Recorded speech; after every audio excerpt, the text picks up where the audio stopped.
Police inspector Mohan Chandra Sharma की मौत के सिलसिले में पुलिस ने शहजाद अहमद को गिरफ्तार किया। 20 जुलाई 2013 अदालत ने शहजाद अहमद के मामले में सुनवाई पूरी करने के बाद फैसला सुरक्षित किया। 25 जुलाई 2013 पूरा देश साकेत कोर्ट की सुनवाई पर निगाहें गड़ाए हुए था। शहीद मोहन चंद्र शर्मा का परिवार 5 साल से जिस फैसले का इंतजार कर रहा था उसके जख्म भरने वाले थे। देश की मीडिया दिल्ली साकेत कोर्ट के बाहर अदालत के फैसले का इंतजार कर रही थी और दोपहर के वक्त अदालत की चौखट से फैसले की सुगबुगाहट सुनाई थी। कोर्ट ने शहजाद अहमद को शहीद मोहन चंद्र शर्मा का कातिल करार दिया। देश को अब उस फैसले का इंतजार है जिसमें सजा का ऐलान होगा। ब्यूरो रिपोर्ट के साथ अमरेंद्र नारायण सिंह, समाचार प्लस।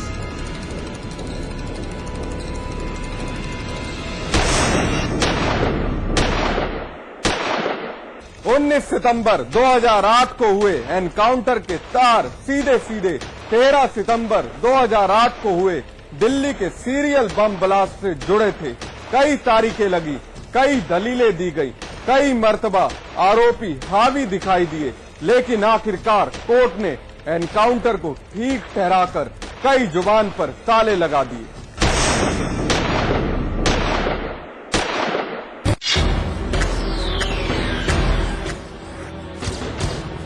इंडियन मुजाहिदीन के आतंकियों से जुड़े जिस बटला हाउस मुठभेड़ मामले को लेकर साल 2008 में सियासी तूफान खड़ा हुआ था, उस मामले में दिल्ली की विशेष अदालत ने शहजाद नाम के आरोपी को अब हत्या का दोषी करार दे दिया है।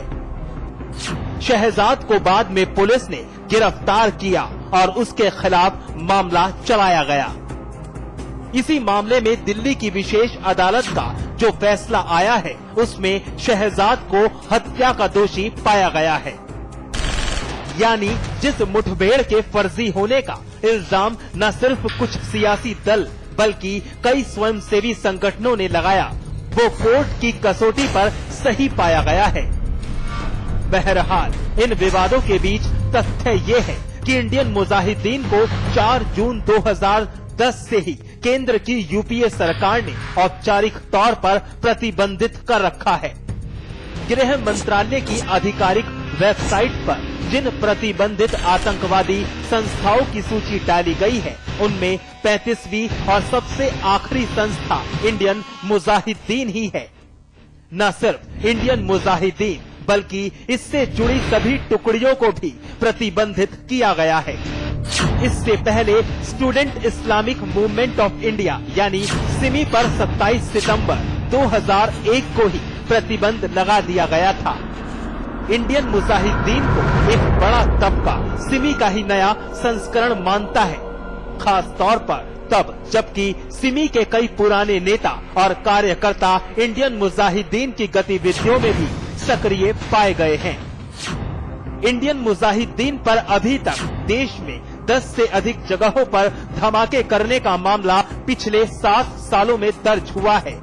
इस संगठन ने अभी तक जिस सबसे बड़ी हिंसा की वारदात को अंजाम दिया वो था अहमदाबाद में 26 जुलाई 2008 को हुआ सीरियल ब्लास्ट। 18 जगहों पर हुए धमाकों में कुल 55 लोगों की जान गई थी। इसके पहले ये संगठन वाराणसी से लेकर जयपुर तक देश के कई शहरों में धमाकों को अंजाम दे चुका था। आशंका इस बात की है कि ये विवाद आगे भी जारी रह सकता है, खास तौर पर तब जबकि बटला हाउस एनकाउंटर के केस में एक आरोपी को दोषी पाया जा चुका है और उसकी सजा का ऐलान आने वाली 29 जुलाई को होना है। ध्यान रहे कि इंडियन मुजाहिदीन से सीधे तौर पर जुड़े किसी आतंकी को अदालत ने दोषी पाया है, ऐसा ये पहला ही मामला है। ब्यूरो रिपोर्ट के साथ तरुण कुमार, समाचार प्लस।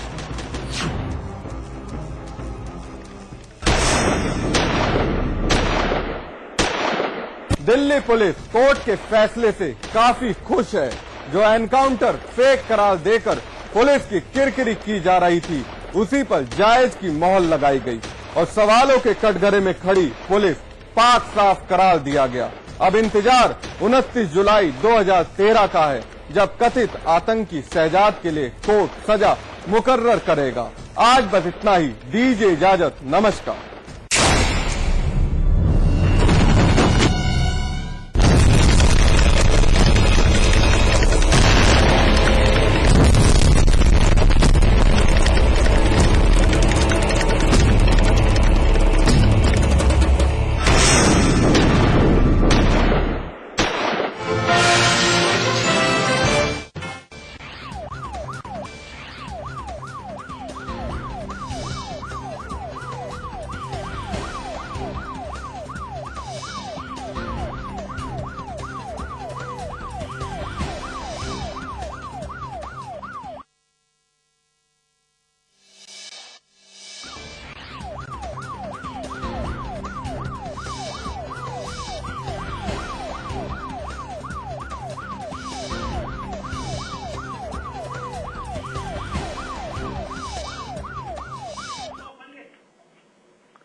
और इस वक्त की जो सबसे बड़ी खबर है वो समाचार पत्र पर आप देख पा रहे हैं कि फरीदाबाद की रहने वाली थी एमबीबीएस की छात्रा नीरज भड़ाना, जो महावीर तीर्थंकर यूनिवर्सिटी मुरादाबाद की एमबीबीएस की छात्रा थी।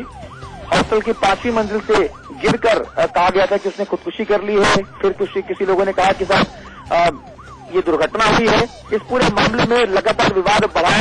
समाचार प्लस ने इस खबर के हर एंगल को लगातार दिखाया और समाचार प्लस की खबर का हुआ है कि अब इस पूरे मामले में सीबीआई जांच की सिफारिश कर दी गई है।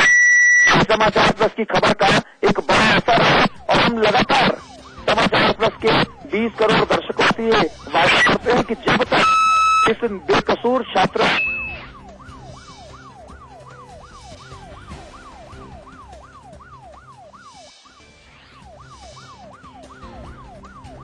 दूध का दूध और पानी का पानी करने की अपनी ये मुहिम एज इट इज चलाता रहेगा।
Supernova by Supertech.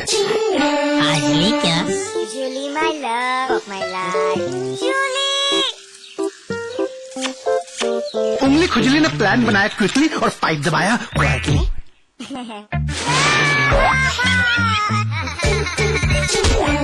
Refreshing mini gum. Ashley क्या? विराज कंस्ट्रक्शन प्रस्तुत करते हैं आपके शहर लखनऊ में फैजाबाद रोड पर संपूर्ण आवासीय योजना डीवीडी ग्रीन सिटी। निर्माण कार्य तीव्र प्रगति पर। आज ही संपर्क करें। खोल दो इन खिड़कियों को, इन दरवाजों को, किसी को गुदगुदाओ, किसी को गोद उठाओ, गले मिलो, आंख मिलाओ, ताया ताई, मौसा मौसी, सबसे प्यार करो, रहो हमेशा पास पास। क्या आपका शहर न्यूज चैनलों की भीड़ में कहीं खो गया है? क्या आपका शहर अखबार के चंद पन्नों तक सिमट गया है? क्या आपके शहर से मीडिया का ध्यान हट गया है? अगर इन सवालों का जवाब हाँ है तो हम आपके लिए लेकर आए हैं आपका शहर आपकी खबर, रोजाना सुबह 8 बजे और रात 10 बजे सिर्फ समाचार प्लस पर। JB Institute of Technology, Dehradun, the best institute of engineering with best faculty and good infrastructure. JB Institute of Technology, inspiring minds, transforming lives. And at 72 Chakrata Road, Dehradun. समाचार प्लस ने उठाए थे सवाल, अब खाना बिना कीड़ों के मिल जाए, खाना खाने के बाद बच्चों को अस्पताल का बिस्तर ना नसीब हो, ये गनीमत है साहब। वो स्कूल का जो प्रिंसिपल है, टीचर है, चपरासी है, क्लर्क है, वो देखेगा ना उसको। स्कूल के भगोने में जो कुत्ता मुंह डाल रहा है, उसको हटाने के लिए प्रधानमंत्री की ड्यूटी लगाऊं, लोकसभा अध्यक्ष की ड्यूटी लगाऊं, या भारत के मुख्य न्यायाधीश की ड्यूटी लगाऊं? ये बहुत ही संवेदनशील विषय और मैं आभारी हूँ कि आपके चैनल ने इसको उठाया। गाजीपुर से लेकर गाजियाबाद तक 31 लोकेशन दिखाई, दुर्दशा दिखाई। मुझे वचन दीजिए, कल 24 घंटे के भीतर ये सारे पापी निलंबित होने चाहिए। शिक्षा मंत्री जो है और मुख्यमंत्री के पास पत्र लिख करके उनसे मिलूंगा और उनसे कहूंगा कि 31 लोगों के खिलाफ जिन लोगों को दिखाया गया है उस पर कार्रवाई करिए। समाचार प्लस की खबर का हुआ असर। समाचार प्लस की खबर का असर हुआ है। सपा नेता रविदास मेहरोत्रा ने बेसिक शिक्षा मंत्री को पत्र लिखा है। मिड डे मील में गड़बड़ी को लेकर लिखा है पत्र, जिम्मेदार अफसरों पर होगी कार्रवाई। रविदास ने कहा है कि समाचार प्लस के शो बिग बुलेटिन में किया था वायदा।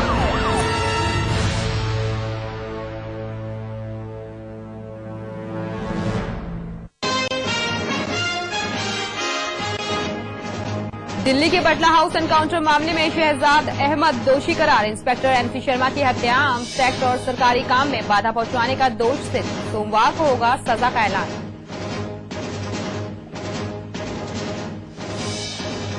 दिल्ली गैंगरेप कांड के नाबालिग आरोपी पर जुवेनाइल बोर्ड का फैसला टला। 5 अगस्त को होगी अगली सुनवाई। 16 दिसंबर 2012 की रात चलती बस में हुआ था गैंगरेप। मुख्यमंत्री अखिलेश यादव ने सूबे के लोगों को दिया तोहफा। प्रदेश में 1141 करोड़ के 200 विद्युत केंद्रों का शिलान्यास, 84 पुलों का लोकार्पण। कांग्रेसी नेताओं ने फिर उड़ाया गरीबों का मखौल। कांग्रेस नेता रशीद मसूद का बयान, दिल्ली में 5 रुपए में मिलती है थाली। राज बब्बर ने कहा, मुंबई में 12 रुपए में खा सकते हैं भरपेट खाना। समाचार प्लस की मुहिम का असर। एमबीबीएस छात्रा नीरज भड़ाना हत्या मामले में सीबीआई जांच की सिफारिश। मुरादाबाद के तीर्थंकर महावीर यूनिवर्सिटी में हुई थी नीरज की हत्या। प्रतापगढ़ के चिलबिला रेलवे स्टेशन पर मासूम को रोटी का लालच देकर 4 लोगों ने किया गैंगरेप। हापुड़ में भी छात्रा को एडमिशन का झांसा देकर छात्र नेताओं ने किया गैंगरेप। उत्तराखंड क्रांति दल में जारी है वर्चस्व की लड़ाई। केंद्रीय कार्यालय पर कब्जे को लेकर हुई मारपीट। एरी और त्रिवेंद्र पवार के गुट में भिड़ंत। ऋषिकेश में आपदा पीड़ितों का उड़ाया जा रहा मजाक। राहत सामग्री बन रही सुअरों का निवाला, अधिकारी बने मूक दर्शक। और स्पेन में हुआ अब तक का सबसे बड़ा ट्रेन हादसा। 77 लोगों की मौत, 70 जख्मी। ट्रेन के सभी डिब्बे उतरे पटरी से, 4 पूरी तरह से चकनाचूर।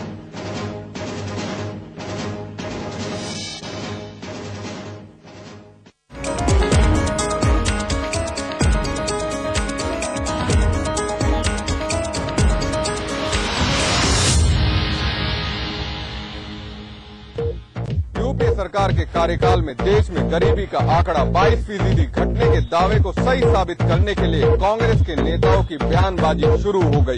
कांग्रेस के नेता राशिद मसूद और राज बब्बर की माने तो दिल्ली में 5 रुपए और मुंबई में 12 रुपए में भरपेट खाना मिलता है। कांग्रेस प्रवक्ता राज बब्बर ने ये दावा किया कि आज भी मुंबई में पूरा भोजन 12 रुपए में करना संभव है। और अब कांग्रेस नेता राशिद मसूद ने भी गरीबी का आंकड़ा कम करने में जुट गए हैं। उनकी माने तो दिल्ली में आज भी 5 रुपए में भरपेट खाना खाया जा सकता है। मसूद ने कहा कि दिल्ली में जामा मस्जिद के नजदीक 5 रुपए में खाना मिल जाता है। बुधवार को राज बब्बर ने AICC की ब्रीफिंग में सवालों के जवाब में ये बात समझाने की कोशिश करते हुए कही कि कीमतों में इजाफे के बावजूद गरीबी घटी है। बयान के बाद मुख्य विपक्षी पार्टी बीजेपी ने कहा कि कांग्रेस गरीबी की परिभाषा महंगाई की असलियत से कितनी दूर है। दिल्ली में हुए सीरियल बम ब्लास्ट के आरोपी शहजाद और पप्पू को 4 साल 1 महीने और 25 दिन बाद दिल्ली की साकेत कोर्ट ने दोषी और इंडियन मुजाहिदीन का आतंकवादी करार दे दिया। इसके साथ ही बाटला एनकाउंटर के ऊपर सवाल खड़ने वालों को भी कानूनी जवाब मिल गया और साथ ही उत्तराखंड के मूल निवासी और दिल्ली पुलिस के इंस्पेक्टर शर्मा की शहादत भी अपने मुकाम पर पहुंच गई। दिल्ली की साकेत कोर्ट के जज राजेंद्र कुमार शास्त्री ने शहजाद उर्फ पप्पू को बाटला हाउस एनकाउंटर केस का दोषी करार दिया।